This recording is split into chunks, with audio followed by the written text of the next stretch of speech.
Hello everyone and welcome to part 5 of the Sonic 3 and Knuckles playthrough as Knuckles and Knuckles and Knuckles. And anyway, this is picking back up where I left off in part 4 where I had just gotten a Super Emerald. And now I'm going to finish off Mushroom Hill Zone. Ooh, maybe. Oh, what am I doing? No need to worry now that I got the invincibility thing though. And I'll just climb my way up here. Oh, and I need to jump onto that thing. It's kind of like a parachute slash super jump thing. I kind of wonder if there's any kind of correlation or anything to do with Mario because of this being Mushroom Hill Zone. I mean, it seems like Mushroom Hill definitely sounds like a level in a Mario game.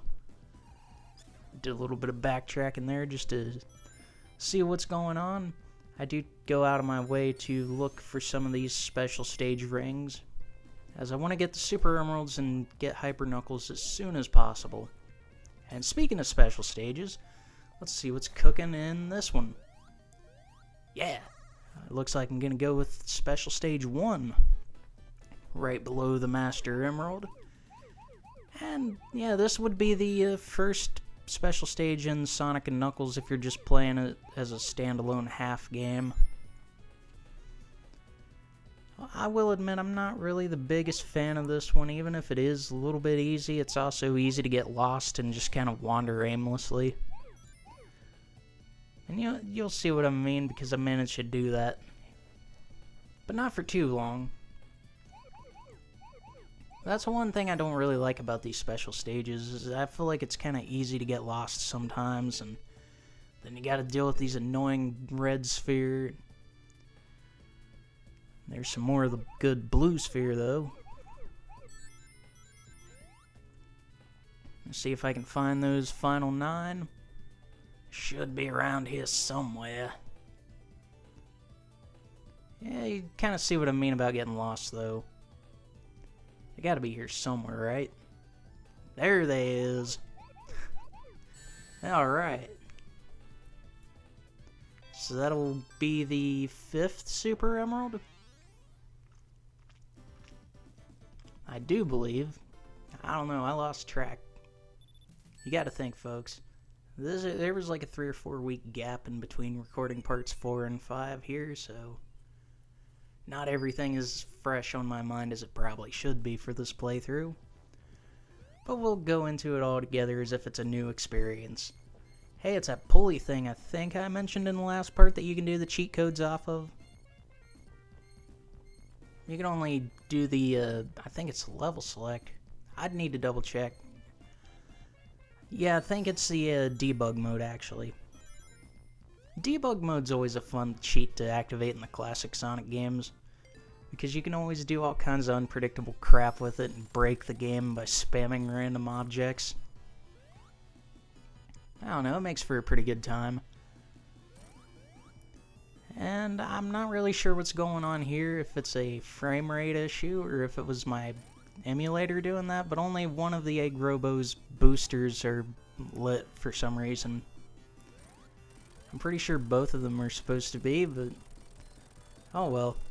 He is no more for now. And I'll free these animal buddies from their prison. And that's gonna do it for Mushroom Hill Zone, folks. Oh god, not again. My ears. I can't handle this. It's so loud. Why? Ugh.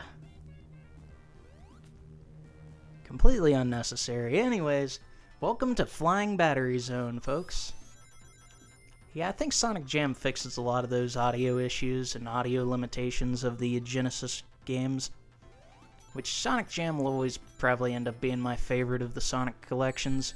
Maybe I'm a little bit biased because I love the Sega Saturn as much as I do, but I don't know, I like the fact that it was before the Sonic collections were being done to death, and it was essentially just reworking little things here and there and cleaning up a lot of glitches and polishing the games up to make them run on Sega Saturn hardware.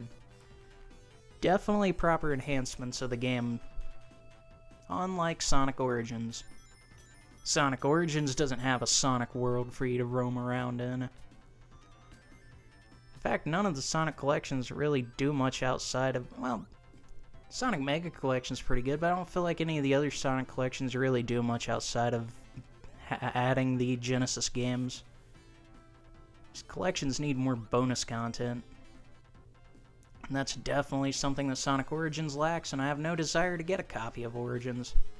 Yeah, hang on. I hit 200,000 points though, and that's pretty awesome. I get my 16th extra life. And extra lives are kind of an afterthought for me at this point because I'm not really burning through a whole lot of them. And so far it's been a fairly smooth ride in Sonic 3 Knuckles as Knuckles.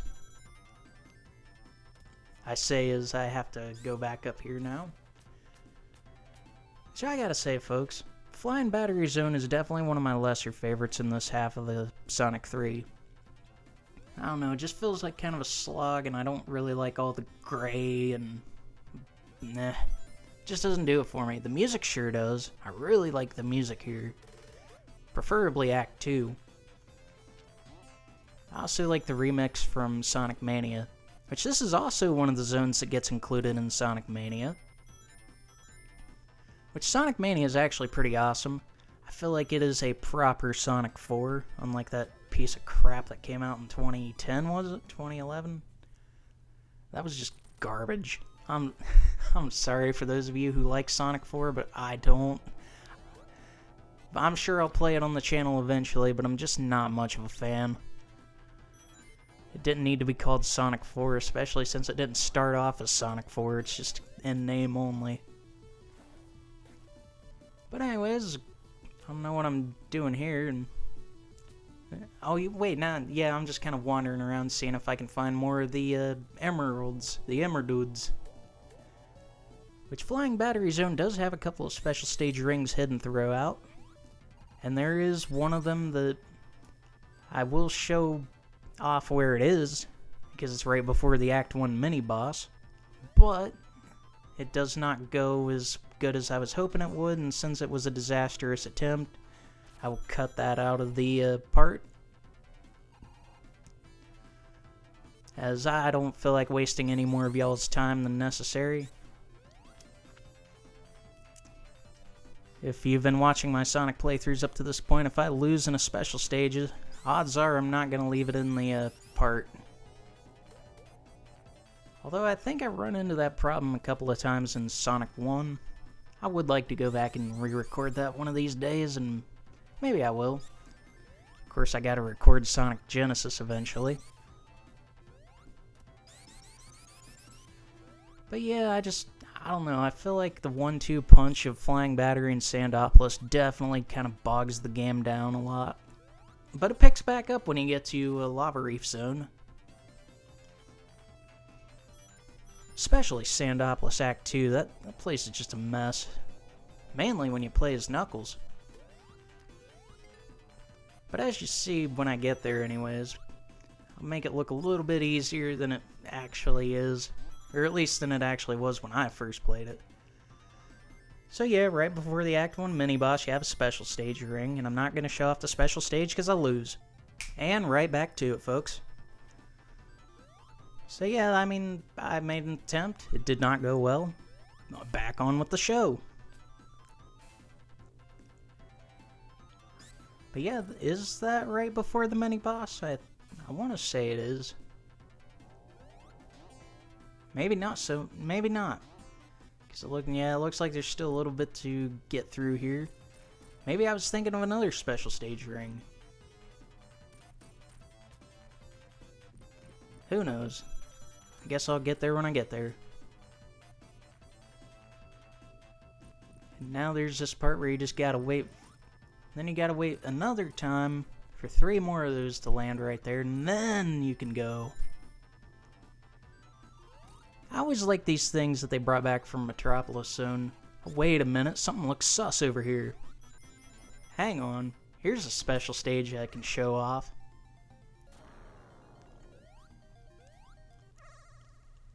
Now let's get cooking, shall we? Now this is different. This is a different one from the one that I failed at a little bit ago, but No need to worry. I'll get back to that one, as there's only 2 of these things left anyway. Eventually I'm bound to get it. I would hope, because those special stage rings do not respawn. Same thing's the case in Sonic Mania. Which kinda sucks, because I don't know where all of them are hidden in Sonic Mania or S3 and K. I just kinda wing it. If I see something that looks kinda sus, I'm gonna go for it. But yeah, this is actually a fairly easy special stage, especially compared to the other one. You just gotta figure out where I'm supposed to go.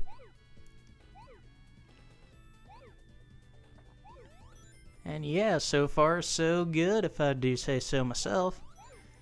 And yep, I see the last one, boom. Alrighty, that's gonna do it for Super Emerald number 6. I don't know if that's the 6th Emerald technically, but it's the 6th one I got, so that's gonna do it for the 6th Super Emerald. 1 more to go, folks.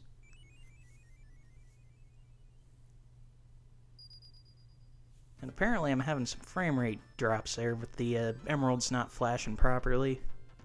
I mean, I don't know, I converted it to 1080. Then again, this wasn't meant to be in 1080, because basically what I do is I upscale it to 1080 in Sony Vegas when I go to edit it. But it records everything off the Wii in either 360 or 480. I think it's 480. But anyways, just wait for that magnet to do its thing. I would say I'm pretty close to the mini-boss this time around. But it turns out there's 2 of those special... Yeah, there we go. And 1 ring shy of a 19th life. Oh well. Like I said, it's kind of an afterthought at this point. I like this enemy because it's kind of like, why are you hitting yourself? Why are you hitting yourself for? Stop hitting yourself. I don't know. I think it's kind of one of the dumbest robots that Eggman put together. It's like, I don't understand why you would make robots that can pretty much destroy themselves.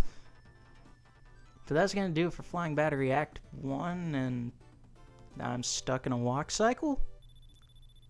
That doesn't normally happen. Moonwalking Knuckles. Okay, it sorted itself out, thankfully.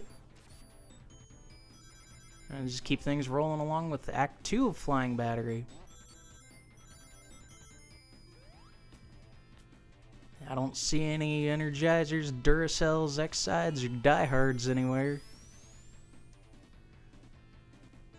Which I need to figure out if Die Hard the movie was first, or if Die Hard batteries were first. And then I'm pretty sure there was some kind of promotional tie-in with the last Die Hard movie, because I remember seeing commercials where for Die Hard batteries that involved like footage from the most recent movie. I haven't seen every Die Hard yet, but I will point out that I have seen the first one, as at the time of recording this, Christmas was recently, and I'd never watched Die Hard until this past Christmas. And I decided to do that in preparation for a local thing that one of my friends was doing. He basically did a remake of Die Hard with a bunch of his friends, and unfortunately I didn't get to see that when he was showing it in theaters.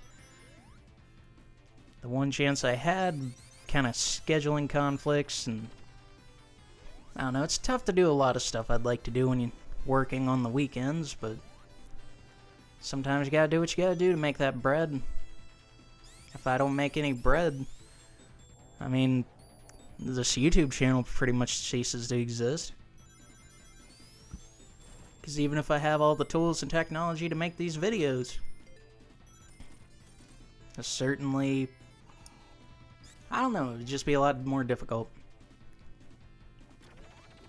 There is a special stage ring in Act 2 somewhere. Whether or not I find it remains to be seen. If I don't find it, I know I won't find another one until Lava Reef. Because for some reason I can't find any of them in Sandopolis. I know they're there, I've run into them in the past. More of these fancy magnetic things.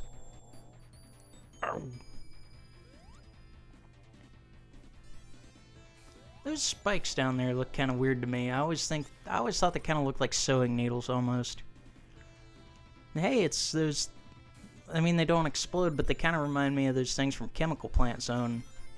Things that kind of pick you up and blow up. It's kind of like how they brought back those spinny things that Knuckles has been running around in this zone, which look very similar to the things he runs around in Metropolis Zone. I mean, Sonic and Tails do as well. I mean, there is also Knuckles in Sonic 2. If I really wanted to, I could do a Knuckles in Sonic 2 playthrough in the future, but I've already done 3 technical playthroughs of Sonic 2. And that's going to do it for Part 5, folks. I'll see you in the special stage for Part 6.